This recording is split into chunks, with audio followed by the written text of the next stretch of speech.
80 kilometre કાપીને પહોંચી ગયા નાડાબેટ ને પી લીધી ઉપસરપંચની ચા. જય શ્રી રામ મિત્રો, હવાર નાઈ ધોઈને તૈયાર થઈ જતા ને આજે જવાનું છે મિત્રો આપણા નાડાબેટ.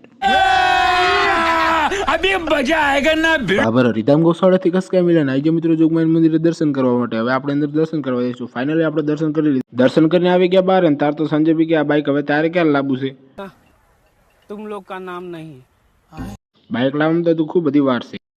ऐसा मत करो. હું ચેતનભાઈ બાકા ચીક બોલાવતા બાઈક લઈને જતા હતા ને પહોંચી જાય મિત્રો 6 લાઈન હાઈવે. 6 લાઈન હાઈવે તમે કદી ભાડ્યો નહીં. મૂન મારા બાઈકે પહેલી દન ભાડ્યો એટલે ભાઈ આપણે અહીંથી ખસકાવનો અહીંથી નાડાબેટ છે. ऐसा लगा मेरा मजाक.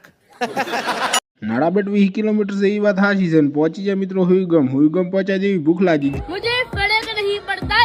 આ ત્રણે ફરક પડે કે ના પડે પણ મને ચેતનને ખૂબ ફરક પડે. ખાતા વગેરે આવી જાય એક તો હોટલમાં જમવા માટે ને ભાઈ અમે ડાયરેક્ટ એસી વાળા રૂમમાં જવા દીધું હાલ દીધું હાથમાં મેન્યુ તો આવતા રહેશે પણ બધાને પેલા સાસ આવી જઈને પછી આવી ગયા 35 રૂપિયા મસાલા પાપડ અમારા હાથમાં આવે એવા તમે તો રાજી થઈ ગયા. મસાલા પાપડ અમે પહેલી દિન ખાઈ એવું નથી, અમે દરરોજ ખાતા પછી ભાઈ અમે થાળીની રાહ જોતા હતા. રાજી મિત્રો અમારે ફિક્સ થાળી પછી ભાઈ અહીંથી ખસકાય મેળા નાડાબેટ છે અહીંથી માત્ર 11 કિલોમીટર. હવે આપણે નાડાબેટ બાજુ ખસકાયા હતા ને પહોંચી જાય એક મસ્ત મજાની લોકેશનમાં ફોટા પડાવવા લે ને આ લોકેશન જોઈને તો મને એવું લાગતું હતું કે કોરે મોર દરિયો ને વસે ઉભો છું હું હવે 25 ચીવરી પછી ભાઈ બાઇક લઈને ખસકાવીને પહોંચી જાય મિત્રો નાડાબેટના દરવાજા બાજુ. એ તો આવી ગયા પણ 100 રૂપિયાની ટિકિટનો ખર્ચો પાડવો પડશે એટલે આપણે ભાઈ જતા રહે ટિકિટ લેવા માટે ભાગ બે જોવાનું ભૂલ